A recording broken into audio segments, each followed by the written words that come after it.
Everyone, आप सभी का स्वागत है हमारे चैनल पे। और आज मैं डॉक्टर जूही आप लोगों को मॉडर्न हिस्ट्री में आगे बढ़ते हुए गांधीवाद एवं गांधी जी के विचारधाराओं के ऊपर लेकर के जाती हूँ, क्योंकि इससे रिलेटेड बीपीएससी हो या यूपीएससी सभी में क्वेश्चन बराबर पूछे जाते हैं।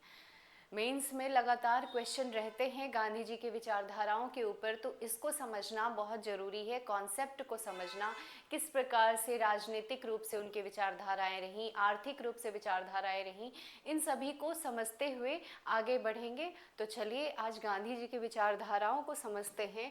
इनके क्या क्या जो महत्वपूर्ण टॉपिक हैं इसमें लिख रखा है। स्वदेशी, सत्य अहिंसा, सत्याग्रह, स्वराज, सर्वोदय, ट्रस्टीशिप, इन सभी को हम पॉइंट वाइज डिस्कस करेंगे। जैसे कि राजनीतिक रूप से, आर्थिक रूप से, धार्मिक रूप से जो उनकी विचारधाराएं रही हैं उनके बारे में हम समझते चलेंगे, क्योंकि अगर एक साथ सबको मिक्स करके आपको बताते चले तो आपको समझने में डिफ़िकल्टीज होगी, इसलिए एक एक करके हम समझते चलेंगे। तो चलिए पहले राजनीतिक विचार को हम समझते हैं कि गांधी जी राजनीतिक रूप से क्या सोचते थे, वो किस प्रकार से अपने विचार को प्रेषित कर रहे हैं लोगों के बीच में। तो राजनीतिक जो विचार थे उसमें गांधी जी को अराजकतावादी भी बोला जाता है। अब ऐसा क्यों है? क्योंकि वो राज्य जैसी संस्था को मानने से मना करते थे, वो विश्वास नहीं करते थे राज्य जैसी संस्था में, इसलिए उन्हें अराजकतावादी की श्रेणी में रखा जाता है। राज्य जैसी संस्था में विश्वास न करता हो उसे अराजकतावादी बोला जाता है। राज्य व्यक्ति को नैतिक एवं आंतरिक रूप से विकसित होने से रोकता है। ये किसका कहना था? ये गांधी जी का कहना था कि कोई भी राज्य व्यक्ति को नैतिक रूप से विकसित होने से रोकता है, क्योंकि यह भय एवं दंड के माध्यम से समाज को संचालित करता है। राज्य जो है भय एवं दंड के माध्यम से संचालित करता है लोगों को, इसलिए यह व्यक्ति के नैतिक एवं आंतरिक रूप से विकसित होने में रोकता है। इसलिए गांधी जी को अराजकतावादी कहा जाता है, क्योंकि वो राज्य जैसी संस्था को वो नहीं मानते हैं। तो इसमें हम आगे बढ़ेंगे और देखेंगे कि आगे क्या उनका कहना था। गांधी जी के अनुसार राज्य के हस्तक्षेप से मुक्त होकर ही व्यक्ति संपूर्ण नैतिक विकास कर सकता है। अब वो नैतिक विकास कैसे कर सकता है? अगर राज्य के विचारधारा को वो छोड़ दे, तो राज्य के हस्तक्षेप से मुक्त होकर ही व्यक्ति संपूर्ण नैतिक विकास कर सकता है। अब वो संपूर्ण नैतिक विकास कैसा? अहिंसा व सत्याग्रह के माध्यम से। ठीक है, अहिंसा एवं सत्याग्रह के माध्यम से वो अपना संपूर्ण नैतिक विकास कर सकता है। गांधी जी सत्ता के विकेंद्रीकरण के समर्थक थे। अब विकेंद्रीकरण क्या? जिसका केंद्रीकरण ना हो, मतलब कोई एक व्यक्ति या एक संस्था के ऊपर डिपेंडेंट ना हो, वो विकेंद्रीकरण हो। जैसे कि वो उनका कहना था कि किसी एक व्यक्ति या संस्था को यह अधिकार नहीं मिलना चाहिए कि वह समस्त नागरिकों का भाग्य निर्धारण करने लगे। किसी एक व्यक्ति या संस्था के ऊपर यह अधिकार नहीं देना चाहिए कि हर समाज के हर व्यक्ति के भाग्य निर्धारण वो कर सके। तो इस प्रकार वो विकेंद्रीकरण के समर्थक थे। वो किसी एक व्यक्ति या संस्था को अधिकार नहीं देना चाहते थे। तो उनका ऐसा मानना था। संसदीय लोकतंत्र का विरोध वो करते थे तथा स्वतंत्र गांवों के संघ के पास वास्तविक अधिकार हो। वो गांवों के पास, वो नीचे से ऊपर की तरफ विकास देखना चाहते थे।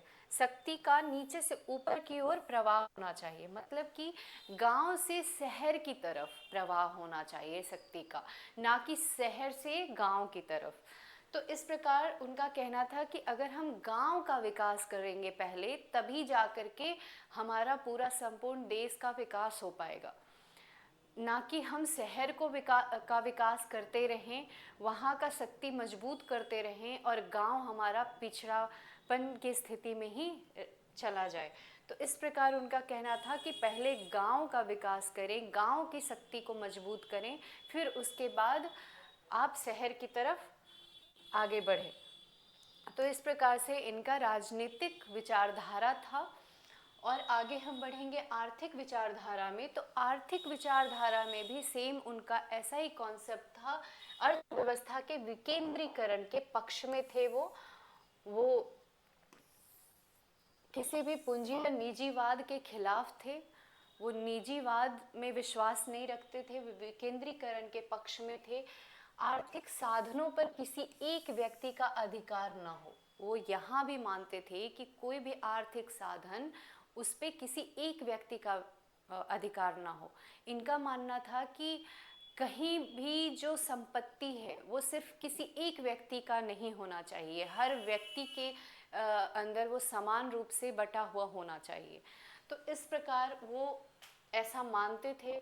और क्योंकि इससे न केवल आय विषमता की स्थिति उत्पन्न होगी बल्कि सामाजिक संरचना भी दुष्प्रभावित होगी, उनका ऐसा मानना था। नैतिक व्यवस्था का संचालन कठिन है। अगर हम पूंजीवाद को लेकर के चलेंगे, निजीवाद को लेकर के चलेंगे, तो नैतिक व्यवस्था का संचालन कठिन होगा। शहर आधारित बड़े उद्योगों के बजाय गांव आधारित कुटीर उद्योगों का संचालन होना चाहिए। गांव आधारित कुटीर उद्योग को ये ज़्यादा आगे विकसित करने का प्रयास करना चाहते हैं, उद्योगों का संचालन करना चाहते हैं।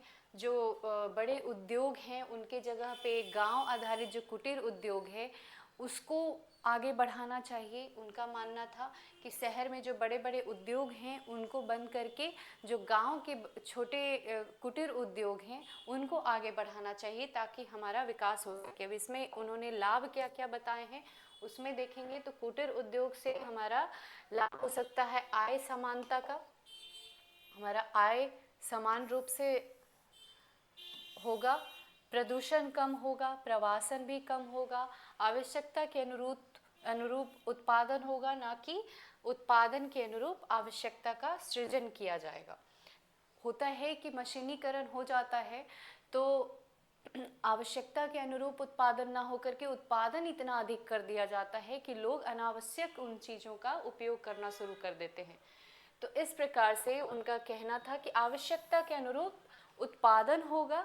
अगर हम कुटीर उद्योग को, हस्तकरघा मशीन को इस प्रकार से, जो वस्त्र उद्योग में भी जो हस्तकरघा मशीन है वो मशीनीकरण के बिल्कुल खिलाफ थे, जो बाहर से जो मशीन आ रहे थे उनके खिलाफ थे। वो बोलते थे कि आप हस्तकरघा मशीन का उपयोग करें, हाथों से जो काम लाया जाए उस प्रकार के मशीनों का उपयोग करें। और इस प्रकार से आगे बढ़ने का उन्होंने लोगों को बताया। तो इस प्रकार कुटीर उद्योगों के लाभ हैं। आगे हम बढ़ेंगे जिसमें दूसरा पॉइंट आता है आर्थिक विचारधारा में ही ट्रस्टीशिप का सिद्धांत। इनका एक सिद्धांत था ट्रस्टीशिप का, संपत्ति के व्यक्तिगत स्वामित्व की धारणा को खारिज किया। मतलब संपत्ति की जो कोई संपत्ति है उस पे इनका मानना था कि किसी एक व्यक्ति का उस पे अधिकार ना हो, सबके समान रूप से सामूहिक सामाजिक स्वामित्व की धारणा इन्होंने प्रस्तुत करी। इस सिद्धांत के अनुसार उनका कहना था कि संपत्ति के व्यक्तिगत स्वामित्व की धारणा को खारिज किया तथा सामूहिक सामाजिक स्वामित्व की धारणा प्रस्तुत की। संपत्ति को व्यापक सामाजिक हित के लिए प्रस्तुत कर देना चाहिए, जिससे लाभ का समान वितरण होगा और संपत्ति का भी वितरण होगा। तो इस प्रकार से उनका मानना था ट्रस्टीशिप सिद्धांत के माध्यम से कि कोई भी संपत्ति किसी एक व्यक्ति के अधिकार में ना होकर के सामूहिक रूप से बटा हुआ होना चाहिए। इससे जो लाभ होंगे वो लाभ का समान वितरण होगा, संपत्ति का भी वितरण होगा लोगों के बीच में, लोग एक समान रूप से कार्य कर पाएंगे और ज़्यादा एकता होगी लोगों के बीच में। तो इस प्रकार उनका आर्थिक रूप से विचारधारा था। और अब आएंगे कि सामाजिक विचारधाराएं क्या थी उनकी, समाज में क्या उनकी विचारधाराएं रही हैं। तो उसमें हम देखेंगे सामाजिक समता के पक्षधर थे वो, ऊंच नीच की भावना का विरोध करते थे, गांधी जी के श्रम के आधार पर व्याप्त सामाजिक भेदभाव की व्यवस्था को खारिज किया तथा हर काम को बराबर माना। उनका कहना था कि ऊंच नीच की जो भावना थी लोगों के मन में, वो भावना को वो खत्म करना चाहते थे सामाजिक रूप से। और उनका मानना था कि कोई भी काम बड़ा या छोटा नहीं होता है। वो जो सामाजिक भेदभाव था उसको खारिज किया और हर काम को बराबर माना। गांधी जी ने स्वच्छता के मूल्य को प्रचारित किया। अब स्वच्छता के मूल्य को उन्होंने क्यों प्रचारित किया? क्योंकि बाहर में, विदेश में वो जाकर के रह के आए हैं, तो उनका कहना था कि लोग बोलते हैं कि यहाँ के लोग स्वच्छ नहीं हैं। गोरे काले का जो भेदभाव था यही था कि यहाँ के लोग स्वच्छ नहीं हैं, जैसे तैसे रहते हैं, तो यहाँ का रहन सहन ठीक नहीं है। इसलिए उन्होंने स्वच्छता के मूल्य को प्रचारित किया और उनका कहना था कि आंतरिक स्वच्छता तो जरूरी है, साथ ही बाह्य स्वच्छता भी साथ में जरूरी है। आंतरिक स्वच्छता में नैतिक आचरण, नैतिक रूप से आप किस प्रकार से आचरण करते हैं। दूसरा जो बाह्य स्वच्छता था, व्यक्तिगत जीवन तथा सामाजिक रिहायशी परिवेश की स्वच्छता। आप किस प्रकार से अपने परिवेश में रह रहे हैं, आपका कैसा रहन सहन है, उसको भी सुधारने का इन्होंने बात कही। अब इन्होंने शाकाहार के मूल्य को प्रचारित किया, जीव दया के अनुकूल आहार प्रणाली को प्रचारित किया। तो इस प्रकार से इनका वर्ण व्यवस्था का समर्थन किया, भेदभाव का भी विरोध किया। वर्ण व्यवस्था का समर्थन करने के साथ वर्ण आधारित भेदभाव का विरोध किया। ठीक है, तो इस प्रकार से सामाजिक रूप से इनकी विचारधाराएं थी, उसको भी आपने देख लिया। अब आएंगे धर्म संबंधी विचारधाराएं। धर्म संबंधी विचारधाराएं क्या क्या रही हैं, तो उसमें हम देखेंगे व्यक्तिगत जीवन एवं सार्वजनिक जीवन में धर्म के सकारात्मक उपयोग के पक्षधर थे। किसी भी धर्म को अलग अलग ये नहीं मानते थे। व्यक्तिगत जीवन में धर्म का अर्थ क्या है? नैतिक आचरण, सद्गुण से युक्त व्यक्ति हो, दया एवं परोपकार के मूल्य का पालन करता हो, धार्मिक कट्टरता से दूर रहता हो।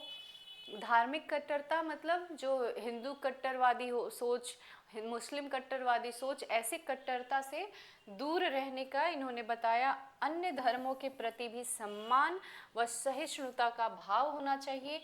कर्म कांड रहित आध्यात्मिक उपासना, मतलब आप कर्म कांड करें या ना करें, लेकिन आप धार्मिक रूप से सुदृढ़ रहें। तो इस प्रकार से उनका कहना था कि आध्यात्मिक उपासना करें।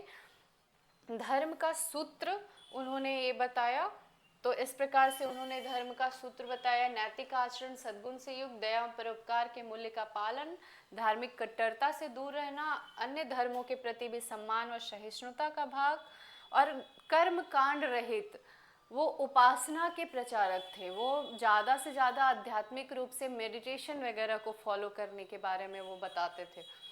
तो इस प्रकार से उनका धार्मिक रूप से, अब धर्म का सूत्र क्या है उन्होंने बताया था। एक गीत भी आता है उनका, वैष्णव जन तो तेने कहिए जी, पीड़ पराई जाने रे।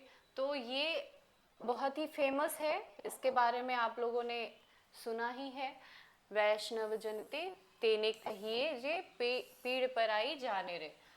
तो सार्वजनिक जीवन में धर्म का अर्थ क्या है उसके बारे में जाने, तो धर्म से अलगाव के बजाय धर्म से जुड़ाव की रणनीति को अपनाया गया। सर्वधर्म समभाव का पालन करते हुए राष्ट्रीय आंदोलन में सभी धर्मों को एक साथ लाने की कोशिश की। सभी धर्मों को एक साथ लाने की, कोई भी अलग अलग धर्म को बांटने का प्रयास ना करना इनका सोच था, और ये सभी धर्मों को एक साथ जोड़ने का ये प्रयास किए, जिसमें खिलाफत आंदोलन में ये भाग लेते हैं, जो मुस्लिम रूप से आंदोलन किया जा रहा था, और उसमें ये इनका भी सम्मान करते हैं। हिंदू में हिंदू का भी सम्मान करते हुए मंदिर प्रवेश आंदोलन इन्होंने चलाया था, राम राज्य की अवधारणा इन्होंने शुरू किया था। तो इस प्रकार से ये सभी धर्मों को एक साथ जोड़ने का ये प्रयास करते हैं। तो इस प्रकार से इनका धार्मिक रूप से विचारधाराएं थी जो हमने देखा।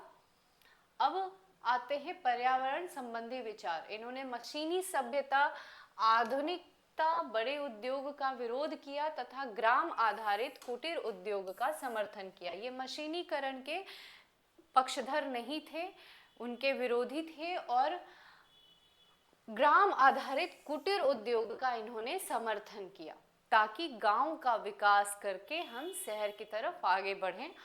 तो इनका ऐसा मानना था। अब आते हैं गांधीवादी का क्या कार्य पद्धति था, किस प्रकार से कार्य का संचालन किया जा रहा था, जिसमें हम पॉइंट नंबर 1 में देखेंगे सत्याग्रह। सत्य का आग्रह का मतलब किसी व्यक्ति या संस्था से घृणा का भाव नहीं, उसके विरुद्ध कोई आक्रोश नहीं, बल्कि उससे सुधार की अपील करना। क्या सत्य का आग्रह क्या है? किसी व्यक्ति या संस्था से घृणा का भाव नहीं करना है, उसके विरुद्ध कोई आक्रोश नहीं करना है, बल्कि उससे सुधार की अपील करना मात्र। ये है सत्य का आग्रह, सत्याग्रह, जो हम जानते हैं। अपने सत्य के प्रति अड़िग रहते हुए विपक्षी को उससे सहमत करने का प्रयास करना, मतलब आप जो सत्य पर अड़िग हैं उसी पे अड़िग रहें और लोगों को उस पे सहमत करने का प्रयास करें। ऐसा नहीं कि सहमत करने के लिए आप अहिंसा का रूप हिंसा का रूप ले लें, आप उस पे बस अड़िग रहें और लोगों को सहमत करने का प्रयास करते रहें। सत्याग्रह का पूर्व शर्त क्या था? व्यक्ति का नैतिक व ईमानदार होना, साहसी व दृढ़ होना तथा सत्यवादी होना, ये उनका पूर्व शर्त था। अगर इनमें से कोई शर्त नहीं हो तो वो सत्याग्रही नहीं हो सकता है। तो इस प्रकार से व्यक्ति का नैतिक व ईमानदार होना, साहसी व दृढ़ होना, अगर साहसी भी नहीं होगा तो वो अड़िग नहीं रह पाएगा। तो ये शर्त थे। सत्यवादी होना, सत्यवादी भी नहीं होगा तो भी दिक्कत है। तो इस प्रकार से उनके जो सत्याग्रह होने का जो शर्त था ये था। और अब आएंगे अहिंसा, बी में अहिंसा में आएंगे। अहिंसा में क्या था? सी में आएंगे वर्ग समन्वय। वर्ग समन्वय के में क्या था? सभी वर्गों को एक साथ एक मंच पर लाना। जितने भी किसान जमींदार वर्ग के लोग थे उन सभी को एक साथ एक मंच पे लाना इनका ध्येय था। जिसमें वर्ग में कौन कौन से मजदूर, पूंजीवादी लोग, हिंदू, मुस्लिम, सभी वर्ग के रूप में जो बटे हुए थे उन सभी वर्गों को एक मंच पर लाने का उनका प्रयास था। वर्ग समन्वय की धारणा वो अपनाए हुए थे। और आगे हम आएंगे साधन साध्य की पवित्रता। साधन का मतलब तरीका और साध्य मतलब लक्ष्य, किस तरीके से हम लक्ष्य के प्रति हम आगे बढ़ रहे हैं। तो साधन साध्य की पवित्रता इन्होंने अपना ध्येय बनाया। फिर आगे आएंगे संघर्ष विराम, संघर्ष की रणनीति।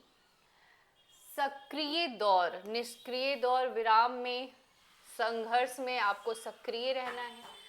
तो इस प्रकार से रचनात्मक कार्यक्रम के माध्यम से जनता को नए आंदोलन हेतु तैयार करना। तो ये रचनात्मक रूप से लोगों को तैयार करने का प्रयास कर रहे थे आंदोलन हेतु। तो ये इनका भाव था। अब आते हैं कि गांधी जी के उदय के लिए कौन कौन से जिम्मेदार थे। गांधीवादी विचारधारा के उदय का जो जिम्मेदार कारक कौन कौन सा है, तो सबसे पहले तत्कालीन परिस्थितियां में हम लोग देख लें तो दक्षिण अफ्रीका में सफल सत्याग्रह इनका हुआ था। सबसे पहले जो तत्कालीन परिस्थिति था जिससे लोग इन्हें जानना शुरू किए थे वो क्या था? दक्षिण अफ्रीका में सफल सत्याग्रह। और उसके बाद 1915 में हमारे इंडिया में, भारत में आते हैं हमारे गांधी जी, और उसके बाद ये प्रवेश करते हैं राजनीतिक रूप से और अपनी विचारधाराओं को लोगों के बीच में प्रेषित करते हैं। जब इनकी सफल सत्याग्रह हो जाता है तो लोग इनके ऊपर ज़्यादा विश्वास करना शुरू कर देते हैं, क्योंकि सब लोग जानते हैं कि दक्षिण अफ्रीका में आंदोलन को सफल बना के आए हैं, तो यहाँ भी अगर ये हमारे बीच रहेंगे तो हमारे आंदोलन को सफल बना सकते हैं। तो इस प्रकार से लोगों में विश्वास की भावना उत्पन्न हुआ। अब आगे आएंगे तत्कालीन परिवेश का राजनीतिक शून्यता से व्याप्त होना। राजनीतिक शून्यता उस समय व्याप्त हो गया था क्योंकि उदारवादी, उग्रवादी और क्रांतिकारी जो विचारधाराएं थी वो काम नहीं कर रही थी आंदोलन में। तो इस प्रकार से शून्यता आ गई थी राजनीतिक रूप से। 20वीं सदी के पहले दूसरे दशक तक भारतीय जनमानस राजनीतिक रूप से पर्याप्त परिपक्व हो चुका था। राजनीतिक रूप से जो जनमानस था वो भी बिल्कुल परिपक्व हो चुका था। प्रथम विश्व युद्ध की स्थिति सभी वर्गों को नाराज किया। प्रथम विश्व युद्ध की जो उस समय स्थिति चल रही थी वो भी लोगों को बहुत ज़्यादा मतलब नाराज एक तरह से लोग हो चुके थे, परेशान हो चुके थे। तो अब गांधी जी पर ही उनका विश्वास सबसे ज़्यादा बढ़ चुका था कि यही अब कुछ कर सकते हैं। अब गांधीवादी रणनीति क्या था? अहिंसा, किसानों के मुद्दे, किसान के मुद्दे जो उस समय सबसे पहले इन्होंने शुरू किया। 1915 में ये आए, 1916 में इन्हें बुलाने का प्रयास किया गया, 17 में ये चंपारण में चले गए, तो किसान आंदोलन में ये भाग लेते हैं और वो भी आंदोलन को एक तरह से सफल ही बनाते हैं। तो ये किसान के मुद्दे भी इनको आगे लेकर के आता है। वर्ग समन्वय, रचनात्मक कार्यक्रम ये आगे बढ़ते हैं। नमक का प्रयोग जो हुआ था घटना वो भी हुआ। सदस्यता शुल्क घटाना, ये सब जो कार्य ये कर रहे थे, गांधीवादी का जो रणनीति था ये भी बहुत कारगर साबित हुआ। लोगों को एकजुट करने का, गांधीवादी विचारधाराओं से जुड़ाव लाने का ये सबसे बड़ा कारक बना। अब आते हैं गांधी जी का व्यक्तित्व कैसा था। गांधी जी का व्यक्तित्व नैतिक आचरण के रूप में दृढ़ व्यक्तित्व, व्यक्तिगत उदारता, सत्ता में भागीदारी से दूर रहना, ये सत्ता की भागीदारी से बिल्कुल दूर रहते थे। नैतिक रूप से बहुत ही लोगों से जुड़े हुए थे, तो इनका नैतिक आचरण भी काफ़ी अच्छा था। दृढ़ व्यक्तित्व था, जिस पे अड़िग होते थे, बस अड़िग रहते थे, अपने सत्य सत्याग्रह में आगे रहते थे। तो इस प्रकार से इनका व्यक्तित्व भी काफ़ी उच्च कोटि का था, इसलिए लोग ज़्यादा प्रभावित हुए। इनके विचारधाराओं को लोगों के बीच में प्रेषित होने में समय नहीं लगा और इस प्रकार से जो इसके उनके कारक होते हैं ये आपने देखा। तो इस प्रकार गांधी जी के संपूर्ण विचारधारा को आपने जाना, क्या उनके कारक रहे विचारधारा को लाने का ये भी आपने जाना। तो सबसे पहले ये आपने जान लिया। अब हम आगे के जो क्लास में हम देखेंगे कि गांधी जी ने किस प्रकार से आगे आंदोलन की शुरुआत करते हैं, क्योंकि अपने विचारधाराओं से बहुत सारे किसान आंदोलन, जनजातीय आंदोलन में अब हिस्सा लेते हैं और लोगों को जीत भी दिलाते हैं, सफल भी कराते हैं।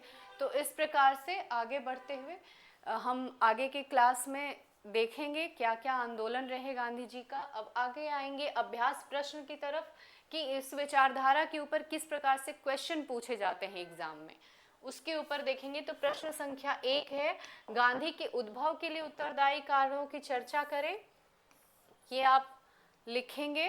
दूसरा है गांधीवादी किसान आंदोलन एवं उसके महत्व पर टिप्पणी करें। तो ये भी महत्वपूर्ण क्वेश्चन है जिसको आप नोट डाउन करें और लिखने का प्रयास करें। ज़्यादा से ज़्यादा आप लिखेंगे तो आपका प्रैक्टिस ज़्यादा अच्छा होगा, आप ज़्यादा एग्ज़ाम में अच्छा स्कोर कर पाएंगे। तो इस प्रकार आज का जो हमारा क्लास रहा पूरा का पूरा गांधीवादी विचारधारा के ऊपर, किस प्रकार से गांधीवादी विचारधारा चल रहा था राष्ट्रीय मूवमेंट में, उन सभी चीज़ों को हमने देखा पॉइंट वाइज। तो इस प्रकार आप कॉपी में नोट डाउन करेंगे और लिखने का प्रयास करेंगे। और अगर इससे भी ना समझ आए तो बुक को उठाइए और पूरा पढ़ने का प्रयास करिए। और मॉडर्न हिस्ट्री का सबसे बड़ा हिस्सा है गांधीवादी विचारधारा, तो इसको आप ज़रूर समझने का प्रयास करें। एक बार नहीं तो दूसरी बार फिर से वीडियो को चलाएं और देखें। तो मैं समझती हूँ आप अच्छे से समझ चुके होंगे। तो चलिए, धन्यवाद। अगर ये वीडियो आपको पसंद आता है तो चैनल को लाइक करें, सब्सक्राइब करें।